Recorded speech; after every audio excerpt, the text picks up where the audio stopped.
Imagine une nuit sans lune, il y a 3000 ans, sur les rives du Nil. Le silence n'est pas synonyme de paix. Il est lourd de menaces que tes yeux ne peuvent pas voir. Tu penses que les plus grandes peurs des Égyptiens étaient des dieux colériques comme Seth ou les jugements d'Osiris. Détrompe-toi, les dieux sont prévisibles. Ils ont des temples, des prêtres et des offrandes. Mais dans l'ombre des colonnes de Karnak ou dans les replis du désert, rôdent des entités qui ne demandent ni prière ni respect. Elles ne veulent qu'une chose, ta destruction totale. Ce que peu de gens savent, c'est que pour un Égyptien de l'Antiquité, la mort n'était pas la fin du danger. C'était le début d'une traque terrifiante. Écoute bien, car ce que je vais te révéler ici, c'est ce que l'histoire officielle ne te dit pas toujours derrière les vitrines feutrées des musées. On nous présente souvent l'Égypte comme une civilisation obsédée par l'ordre et l'harmonie, la fameuse Maat. Mais cette harmonie n'était qu'une fine pellicule de glace sur un océan de cauchemars. Imagine un monde où, après ton dernier souffle, tu dois affronter des êtres si monstrueux qu'ils font passer un crocodile pour un animal de compagnie. Ces créatures n'ont pas de statue géante à leur effigie. Elles n'ont pas de culte. Elles sont les anomalies du système, les bugs sanglants de la création. Et c'est là que tout bascule. Tu vas réaliser que l'enfer des Égyptiens n'était pas un lieu, mais une rencontre avec l'irréparable.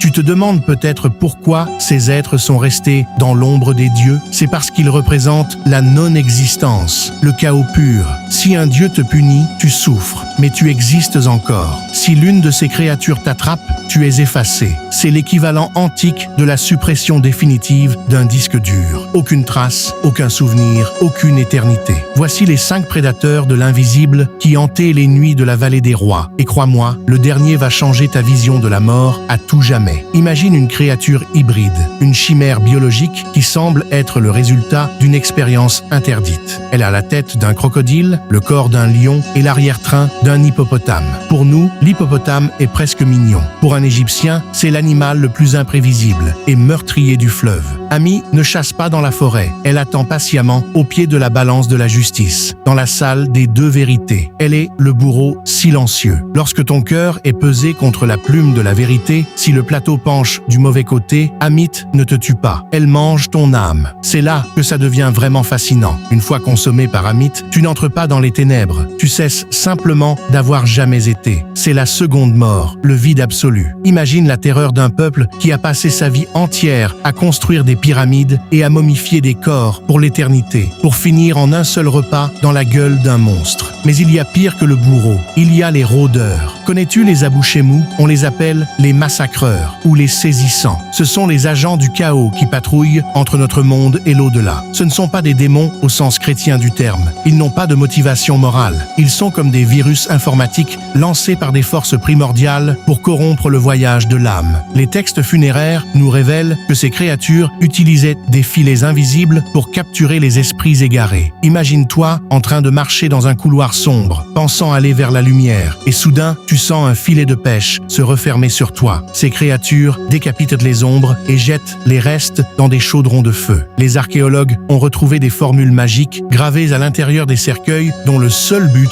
est d'apprendre aux défunts comment ne pas être péchés par les Abouchémous. C'est un combat tactique pour l'éternité. On descend encore d'un cran dans l'horreur avec Apep ou Apophis. Attention, beaucoup le confondent avec un dieu. C'est une erreur fondamentale. Apep est l'anti-dieu. C'est un serpent colossal dont les anneaux font plusieurs kilomètres de long et qui vit dans les eaux du Noun, l'océan primordial du chaos. Chaque nuit, alors que le soleil traverse le monde souterrain, Apep tente de l'avaler pour plonger l'univers dans une obscurité éternelle. Ce qui est terrifiant, c'est que contrairement au dieu, Apep ne peut pas être tué. On peut le trancher, le brûler, l'enchaîner, mais chaque soir, il renaît de ses propres cendres de ténèbres. C'est une menace permanente, une force d'entropie pure. Les Égyptiens pratiquaient des rituels quotidiens appelés le renversement d'Apophis, où ils brûlaient des effigies en cire du serpent. Pourquoi? Parce qu'ils croyaient sincèrement que si leur concentration faiblissait une seule seconde, le monde s'arrêterait de tourner. C'est comme vivre avec une bombe nucléaire sous ses pieds qui nécessite une prière toutes les heures pour ne pas exploser. Et que dire des Aat,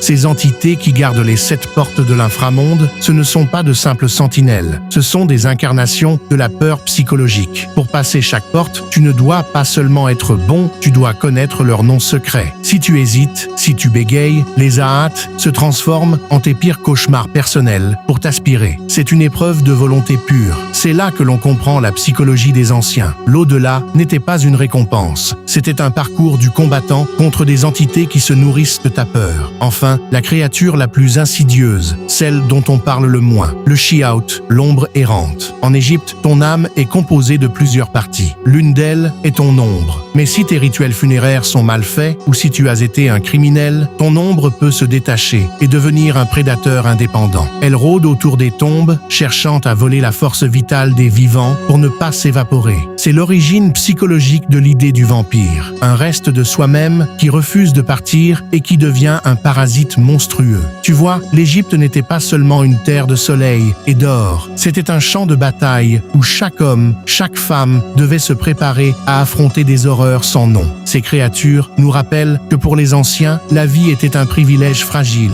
protégé par une magie complexe contre un univers qui ne demande qu'à nous dévorer. Alors, la prochaine fois que tu verras une amulette égyptienne, ne regarde pas seulement l'éclat de l'or, regarde les symboles gravés. Ce sont des boucliers contre les monstres que nous avons oubliés, mais qui, selon eux, attendent toujours dans l'ombre du prisme antique. Si tu pouvais choisir une seule de ces créatures pour protéger ta maison, laquelle oserais-tu invoquer? Réfléchis bien, car certaines portes, une fois ouvertes, ne se referment jamais. On se retrouve dans la prochaine exploration du passé.